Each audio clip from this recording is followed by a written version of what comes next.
Welcome to this all senior, older adult, disability dumbbell routine.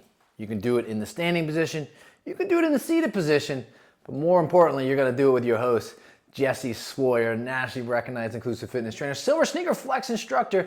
You can find out more about me, visit my website, www.jesseswoyer.com.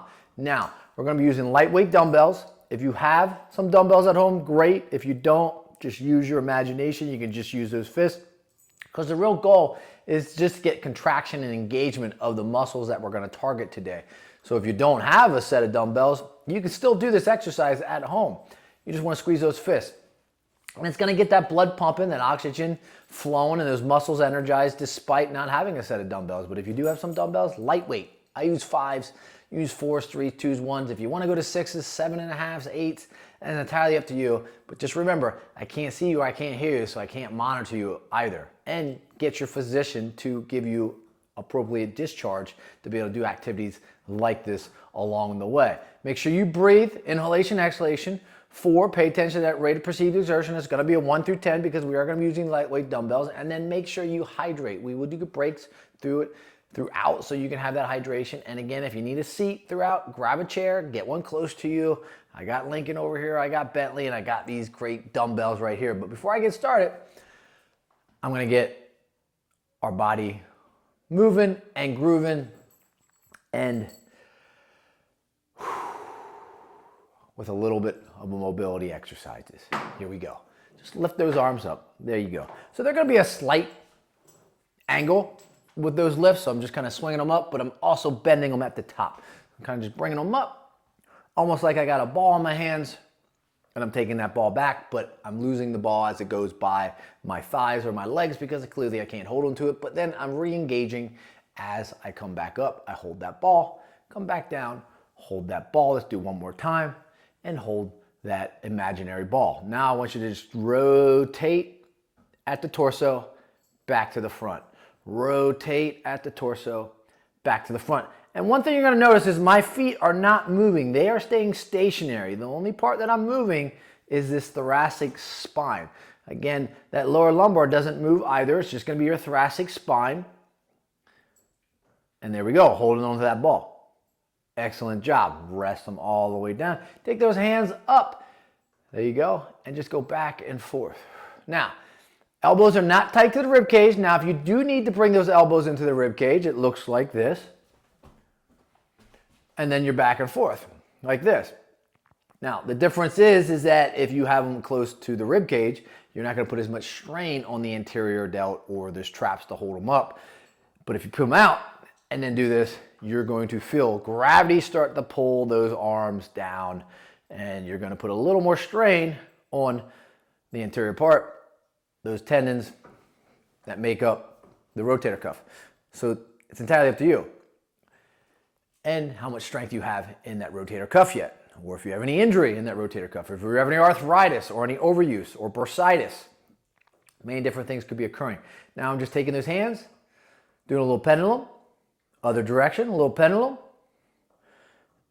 Excellent job. Hopefully you're all ready because we're going to grab those dumbbells, grab a little hydration if you need it, and then grab those dumbbells. Just one at this point because we're going to kind of try to mimic some of those exercises that we just did. So I'm just going to take that one dumbbell and I'm going to bring it all the way down. Now clearly I can't go through, right? I got a dumbbell and I'm just going to come on up. Same motion, right? You got it. Just lifting, feeling good, looking good. Excellent job. Let's do 3 more like that. 1, 2, and 3. Rest it all the way down. Shake it off a little bit. Come on up. Nice curl. Gonna be like this position. Elbows into that rib cage. And now we're just gonna rotate. There you go. A little bit of lateral flexion. Back to that center. To your right. Again, feet are not moving. And I'm keeping those elbows supported on the rib cage. Now, I can go out a little bit more and reach farther out. And now I'm going to put a little more pressure on the shoulder, on those arms, and it becomes a little more isometric. Or driving back in just like that.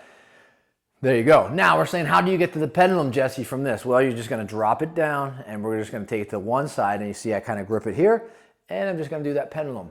And now I can use support, hold on with the other chair. If I have a chair, if I have a wall, if I have a stairwell, reverse it, a little pendulum, and it's going to pull down on that shoulder. I'm going to get a little sublux, but I'm also going to build that strength of that glenohumeral joint because it is one of the only joints that is ball and socket.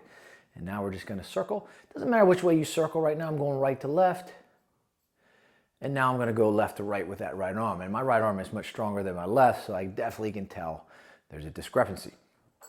And then I'm going to bring it back up right here. Excellent job. Grab that hydration if you need to, because now we're going to go to 2 dumbbells or 2 fists, 2 remote controls, 2 water bottles, whatever you might have at home to utilize. Just don't grab your 2 little doggies that are running around over here. So now I'm going to do virtually the same type of moves that we just did, but we're going to use 2 dumbbells, right? A little more advanced, right? So I'm going to bring it up. I keep saying right, not like you know it's more advanced. This is going to be a little more advanced because we're not going to be here anymore holding it. We're going to be here with 2 fists, right? Bringing it down like this and then taking it up. Side view. You got it. So now the arm's they automatically stay in this position. You see this position? They automatically almost stay in this position because you got to bring them down, swing them up. Let's get 8 of them. 2, 3, 4, nice and tall, breathe through. 5, hydrate if you need to. 6, grab that seat. 7, and 8, and rest them back down. Whew, shake them a little bit, right? Get that hydration if you need it a little bit, right? Gets a little tougher as we go with 2 dumbbells or 2 fists. Now you could have put the 2 fists together and did the same motion if you didn't have any dumbbells. Now I'm going to put them right here, bring them together. They're kind of going to rest on my chest. They can be out a little farther, but I'm going to do that rotation now. But elbows at this point, they are resting on my rib cage because I want to make sure that I can get good range on that lateral flexion, and I'm really working on that lateral twist of my thoracic spine. So I got 2 more.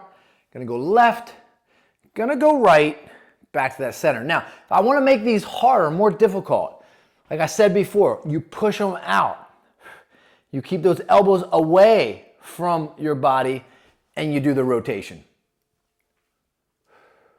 Now again, a little more advanced as we go through another set, but this is going to be entirely up to you.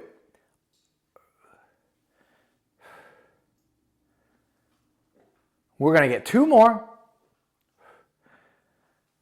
Back to that center, rest them down. Oh, there you go. You should feel that core. You want to engage that core. Not only are you working the rectus abdominis, those are the muscles that go up, but you're working the transverse abdominis. That's like the inner tube that goes around you and really supports your lower lumbar and your stomach region here. But you're going to work on the external and internal obliques, external, internal. You're going to work on those as well when you're doing rotational exercises. And rotational exercises is one of the better foundation of movements besides a bend and a lift, a push and a pull, or some form of single leg exercises. You want to also do rotational exercises. And now we're going to go to that last one. So now I'm just going to drop them down. I'm going to go into that pendulum. Right now I got 2 hands to do that pendulum, and I'm going to circle. There you go. Excellent job. Nice circle. Opposite direction. Looking great. How you feeling? It's going to pull down on those shoulders. So if you utilize those arms, push like maybe you have a wheelchair, you have a disability, you're using a lot of sublux, you're going to feel that.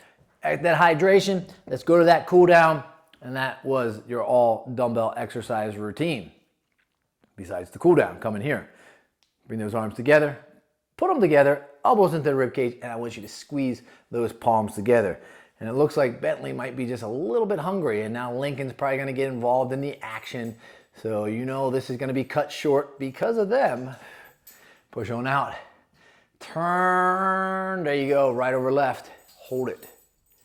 Left over right. Hold it. Back to neutral. That means thumbs will be up. Bring them back just like this. Rest them down. Take your right hand out. Put the palm up. Take a peace. Make a peace sign. Excellent job. Drop it all the way down. Go to the left hand. Palm up. Make a peace sign. Right? We're just working on dexterity of the fingers. Drop it all the way down. This time, both hands up. 2 peace signs. I'm not out yet, but I'm getting there. Right hand up. Turn the knob. Good. Don't turn the channel because you want to subscribe. Come on up. Turn it with the left hand. Back to that center. Right hand. Push the button. Subscribe to this channel. Peace, my friends. Go in peace. Jesse Swear. I'm out.